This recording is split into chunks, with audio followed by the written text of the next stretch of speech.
Привет, друзья! Вы смотрите канал Эхо Петербурга. Саш, подожди, какое эхо Петербурга? Эхо Петербурга через 2 недели. Вот. Вот да, видишь, душа не терпит узнать итог развязки. Попробую еще раз. Привет, друзья! Вы смотрите канал Алга Петербург, и нас уже почти 30 тысяч. А может быть, нас уже 30 тысяч, надо будет посмотреть статистику. Кстати, я приготовил для тебя подарок в честь, не знаю, как этот юбилей называется, я знаю, серебряная кнопка вот есть, как 30 тысяч, не знаю. Ну, я в любом случае подарок хочу для тебя прочитать. Это не торт будет. Ну как торт? Ты в Карелии. У меня будет торт, да. А тебе только стихотворение. Итак, как звон дамбры на берегу Невы, тут зазвучит знакомый всем мотив. Плечом к плечу тут встанет друг. Мы с вами Алга Петербург. Это кто это? Так это красиво. Друзья из Алматы, Тимирлан и Амина. Как приятно получать такие замечательные стихи. Вот что делает сила дружбы. Я думаю, это отличное начало нашей сегодняшней беседы. Предлагаю обсудить самые интересные новости. И начну, разумеется, с клипа, который появился 9 мая. Клип на песню «Алия». Эта композиция посвящена герою Советского Союза Алие Молдогуловой. В этой работе приняли участие фронтмен Димаш Кудайберген и другие популярные исполнители Казахстана, среди которых в том числе были и молодые ребята, это Ержан Максим, Данелия Тулешева и мастодонты сцены, такие как Роза Рымбаева, которая также блестяще исполнила свой фрагмент в этой работе. Мне понравилось, знаешь что? Я даже и не представлял, что настолько богата талантами земля Казахстана. Потому что каждый, кто там пел, у него был свой уникальный голос. Я не знаю, я не музыкант, но я почувствовал, что у них у всех своя манера. И ты представляешь, как это круто. И еще интересно то, что Димаш Канатович выступил в роли флагмана, который всю эту, получается, огромную армию великолепных артистов везет на таком большом корабле, на лайнере с собой. И, получается, выводит ее на мировую эстраду. Мало кто знает, оказывается, что Димаш Кудайберген ранее, будучи юным еще исполнителем, уже исполнял эту композицию, и об этом у меня есть целый фильм, который называется «История композиции Алия». Там я рассказываю и про саму песню, и про Розу Рымбаеву, которая покорила и Восточную Европу, и весь СССР с этой композицией, ну и немножечко, конечно, про Димаш. Поэтому, кто еще не видел, обязательно посмотрите.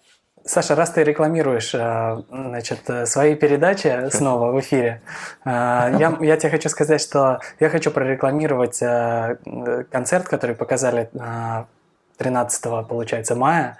Это концерт Бастау, потому что я считаю, что этот концерт, Бастау – это начало, и если посмотреть концерт, то потом все следующие выступления, они становятся более понятными. И видно прогресс творчества через призму времени. Была премьера на сайте на YouTube-канале Министерства культуры и спорта Республики Казахстан, что тоже, на мой взгляд, очень примечательно. Работа была заявлена как премьера, люди собирались в чате, уже начинали обсуждать, вспоминать, кто ранее, потому что многие, я знаю, познакомились тоже благодаря этой работе, благодаря этому концерту с творчеством Димаша Кудайбергена. И многие отмечают, что там настолько есть песни, которые так круто спеты, что многие именно вот в том исполнении продолжают их переслушивать и пересматривать, разумеется. Я вообще считаю, что Министерство культуры, как бы в начале, если ты помнишь, в начале карьеры Димаша его сильно ругали. Что ай-яй-яй, какое Министерство культуры. А мы, наоборот, говорили, что они большую работу делают. И вот сейчас можно видеть, что, например, вот этот концерт как-то транслируется по всему миру.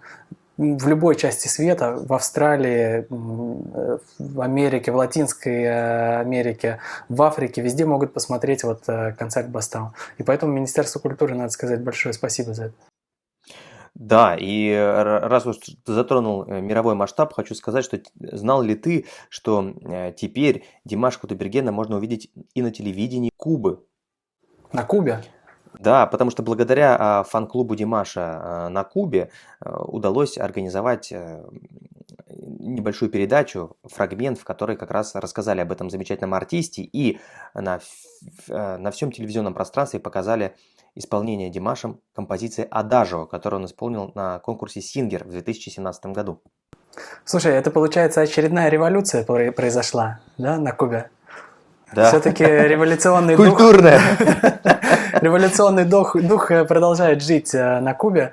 Вот. Ну, очень интересно было бы узнать у кубинского фан-клуба, что они думают об этом. Поэтому, друзья, если кто-то из Кубы смотрит нас, напишите нам.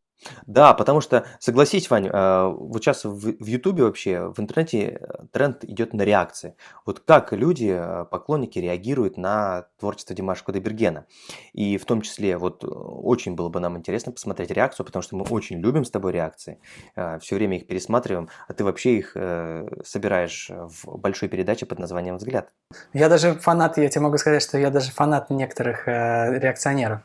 Вот, по несколько раз их пересматриваю. Но Вань, больше... а я вот смотрел просто твой последний взгляд и задался вопросом, потому что очень много иностранных профессионалов, специалистов, которые делают реакцию на Димаша, а вот среди наших отечественных вот звезд, скажем так, вокалистов, и в том числе, кстати, и в Казахстане, я вот не наблюдал, чтобы снимали профессиональную реакцию. Слушай, мне кажется, что, может, они стесняются. Стесняются? Ну, я не знаю даже, что предположить, почему у нас никто не выходит вот, из музыкантов. Хотя, знаешь что, я вот сейчас думаю, что если они музыканты, то, наверное, они в своей индустрии должны разбираться. И, скорее всего, они эти реакции делают.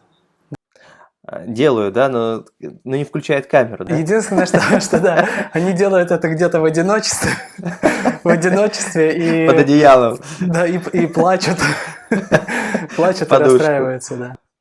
Ну, это, потому что, ну, по-другому я не могу как-то прокомментировать этот вопрос, потому что, ну, действительно, ты правильно сказал, что сейчас Димаш уже, ну, достаточно хорошо известен как в России, так и в Казахстане, поэтому я уверен, что нет музыкального специалиста, который бы хоть раз не наткнулся на его выступление.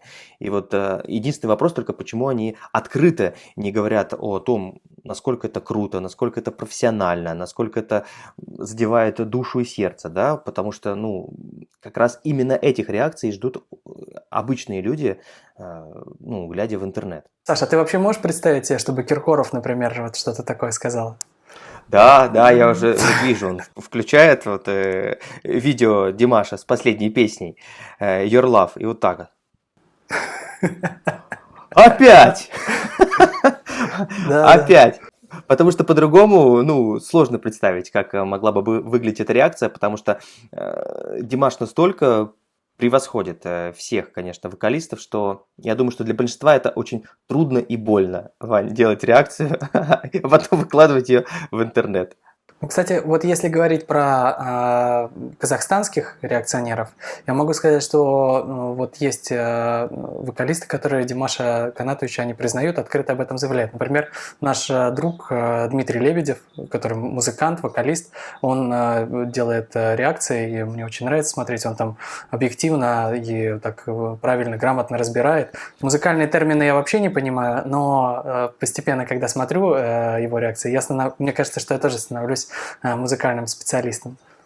Вань, ну смотри, да, Дмитрий Лебедев, безусловно, профессионал с большой буквы.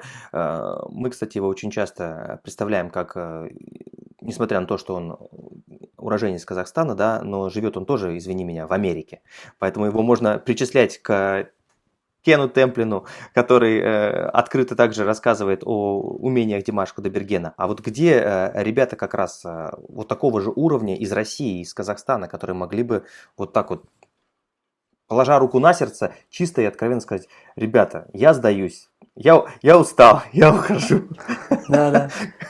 Слушай, я не знаю, мне кажется, что они вот смотрят и думают, ну как же я буду работать после этого? Мне же надо выходить на сцену. Мне же надо 2 подряд концерта в юбилейном. 2 подряд концерта в юбилейном или в Кремле дать. А как после того, как вот Димаш Кадетович каждый раз выходит и каждый раз что-то новое придумывает? Я думаю, что вот это вот объясняет их нежелание, наверное, вот так. Ну, я уверен, что сейчас мир должен измениться, и они должны уже выходить, потому что выбора не остаются. Невозможно делать вид, что ничего не происходит в мире музыки. Выйти из сумрака, да, Вань? Всем выйти Хватит из сумрака, да. Да, хватит делать реакции, закрывшись за 7 замками. Покажите нам свои эмоции, мы хотим это видеть. Да. А вот, кстати, давай сразу приведу пример. Многие наверняка видели у нас на канале замечательного музыканта, пианиста, скрипача-виртуоза Мурата Рина, о котором мы делали передачу, который как раз открыто, откровенно рассказал о том, какую миссию он видит в том, что делает Димаш Кудайберген. И ведь он тоже человек музыки. И вот он как раз наоборот очень глубоко проанализировал всю суть Димаша. И сразу хочу сообщить о том, что у нас готовится 2-й выпуск благодаря этому человеку. И рабочее название «Предвестник Золотого века». На минуточку. То есть Золотой век, как бы культура у нас уже состоялся, мы знаем писателей, музыкантов этого века, но Мурат Рина делает предположение о том, что недалек тот час, когда Золотой век настанет вновь в культуре. Ведь мы знаем, что все двигается по спирали.